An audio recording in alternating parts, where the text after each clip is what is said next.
c'est Mathilde, volontaire en service civique à l'AFEV. Bienvenue dans l'AFEV a de la voix, le podcast de l'AFEV Rouen. Tu t'apprêtes à écouter un nouvel épisode de Paroles d'engagés, notre rubrique témoignages. Aujourd'hui, tu vas pouvoir entendre la voix d'Eva.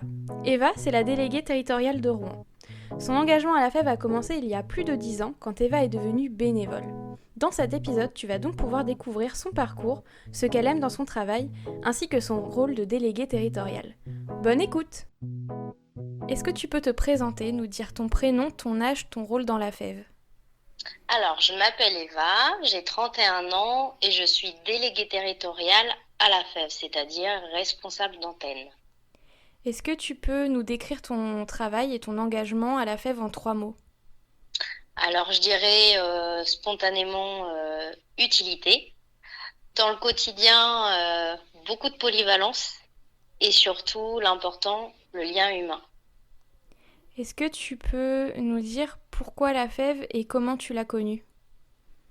Alors, je l'ai connue comme beaucoup d'étudiants. Je voyais des affiches de la FEV sur le campus. Mais surtout, ce qui m'a permis de vraiment connaître la FEV et de passer le cap, c'est parce que j'avais une amie de ma promo à la fac qui était à l'époque en service civil volontaire à la FEV. Et du Et coup, ça faisait des années que je cherchais un petit peu comment m'investir dans une association, pouvoir être utile et venir en aide à des publics plus en fragilité. Je m'étais essayée avec les Restos du Cœur à faire des maraudes, mais je me sentais pas forcément très à l'aise. Et du coup, c'est avec la FEV et en étant en contact d'enfants que j'ai passé le cap de m'engager dans le milieu associatif. est-ce que tu peux nous décrire ton parcours à la FEV? Parce que du coup, comme tu disais, tu as connu ça en tant que bénévole et maintenant tu es salarié. Est-ce que tu peux nous décrire un peu ton parcours et nous donner des dates si c'est possible? Alors, j'ai commencé mon engagement à la FEV, c'était l'année 2010-2011. Pour expliquer un petit peu, je revenais d'une année universitaire au Sénégal qui m'avait beaucoup apporté et j'entamais ma troisième année de licence de sociologie. Et donc j'ai retrouvé une de mes amies de promo qui était toujours dans la même promo que moi, très engagée et qui du coup m'a fait découvrir la FEF puisque je venais souvent la voir le midi pour manger avec elle et discuter avec elle dans le local de la FEV où évidemment elle passait une partie de ses heures en dehors du temps de cours comme elle était engagée. Et puis ça m'a plu, du coup au cours de l'année, en lien avec la salariée de l'époque, j'ai décidé de m'engager en tant que bénévole pour accompagner un enfant. J'ai accompagné un petit jeune primaire qui venait des Bangladesh avec une famille super adorable. Et puis à la fin de l'année, la salariée ainsi que mon ami m'ont parlé du service civique. Et du coup, je me suis dit pourquoi pas, puisque j'envisageais de passer en master. Mais voilà, financièrement, dans tous les cas, j'avais besoin quand même d'avoir un complément en dehors de mes bourses pour subvenir à mes besoins. Et clairement, j'étais prête à trouver un job alimentaire, mais je me suis dit que c'était vraiment génial le service civique parce que ça me permettait d'allier mon envie de m'engager encore à la FEV et plus, mais en ayant la possibilité d'avoir une indemnité qui me permettait de vivre aussi correctement à côté. Du coup, j'ai postulé, j'ai passé un entretien avec la salariée et puis j'ai eu la joie d'être retenue parmi l'équipe de 4 volontaires en service civique.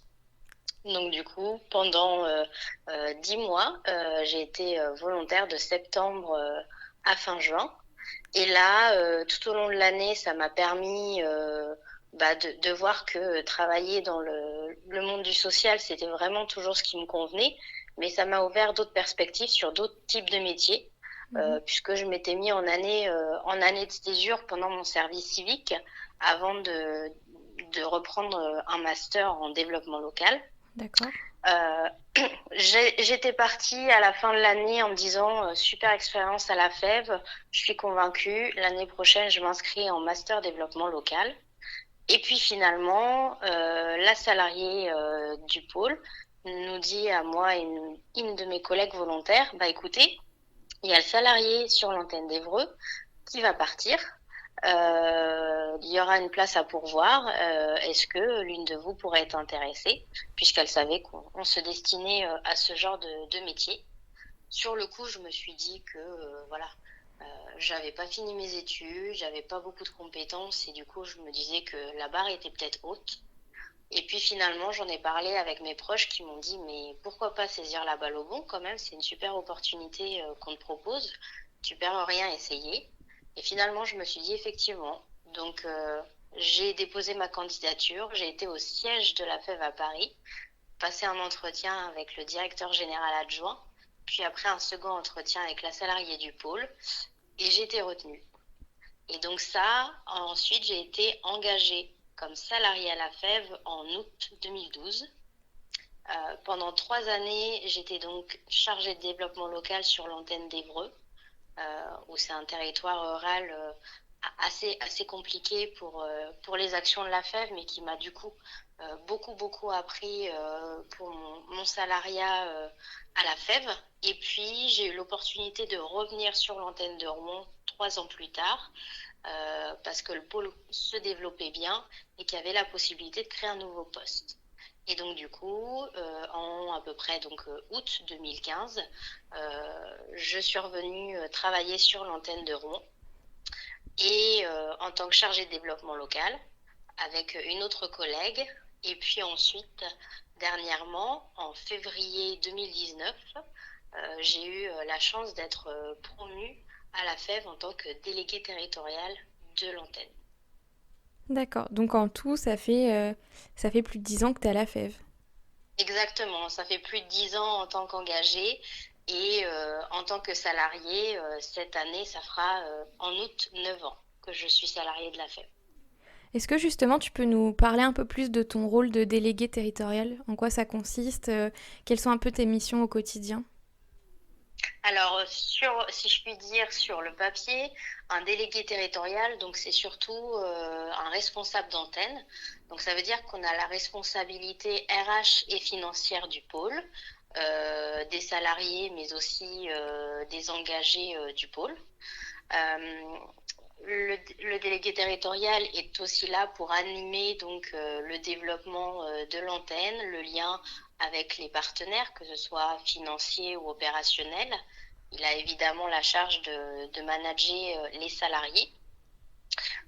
Et puis, il est là voilà, pour assurer aussi le lien entre la FEV, structure nationale, et les actions de terrain qui sont organisées. Donc, c'est un poste qui est un petit peu, je dirais, à l'intersection de pas mal de choses, à la fois un pied dans la sphère nationale et auprès de partenaires et en même temps un pied sur le terrain pour veiller aussi à ce que les actions se déroulent dans de bonnes conditions, de bien accompagner les engagés et les équipes au quotidien.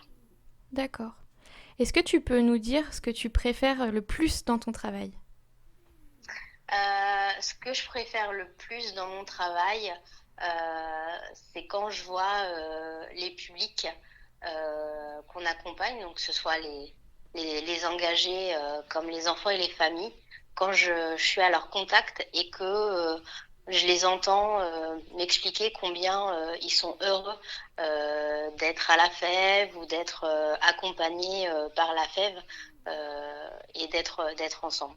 C'est vraiment la chose que je préfère le plus, c'est qui me donne du sens dans tout le travail que je dois faire à côté au quotidien. Et au contraire, qu'est-ce que tu aimes le moins? Alors, quelque chose de très bateau, hein, c'est plutôt la partie administrative et paperasse, de rédiger des demandes, des bilans, classer des conventions, des choses comme ça, voilà. Qui évidemment est une tâche qui n'est pas forcément très fun et où il n'y a pas vraiment de lien humain, quoi. Ok. Est-ce que tu aurais un conseil à donner aux personnes qui voudraient s'engager à la FEV? Le seul conseil que j'aurais à donner, c'est vous posez pas trop de questions et allez-y. Moi, comme bien d'autres étudiants aujourd'hui, Le constat qu'on fait, c'est je cherchais une structure dans laquelle m'engager, je trouvais pas, j'hésitais et j'ai franchi le cap avec la FEV pour l'avoir vécu moi-même. Voilà, faut vraiment foncer parce que la FEV est vraiment une structure qui permet à des jeunes de s'engager, mais surtout d'être accompagnés pour le faire et pas de se ressentir catapultés dans une grosse structure où on ne sait pas trop en tant que bénévole qu'est-ce qu'on vient y faire, où est-ce qu'on va se positionner, ce qu'on va faire. La FEV est vraiment là pour guider toute cette envie d'engagement et accompagner des personnes qui n'ont pas du tout l'habitude du milieu associatif et qui ont juste envie d'être utiles. D'accord, c'est la fin de mes questions. Je te remercie d'avoir pris le temps de répondre. Merci à toi, ça me fait très plaisir de pouvoir parler de mon expérience, espérer que ça puisse inspirer d'autres personnes derrière. J'espère que ce témoignage t'a plu. Si c'est le cas, n'hésite pas à le partager autour de toi et à nous dire ce que tu en as pensé. Parole d'engagé, c'est un jeudi sur 2, alors je te donne rendez-vous dans 15 jours pour écouter un autre témoignage. En attendant, viens nous suivre sur les réseaux. Les liens sont dans la description du podcast. À bientôt!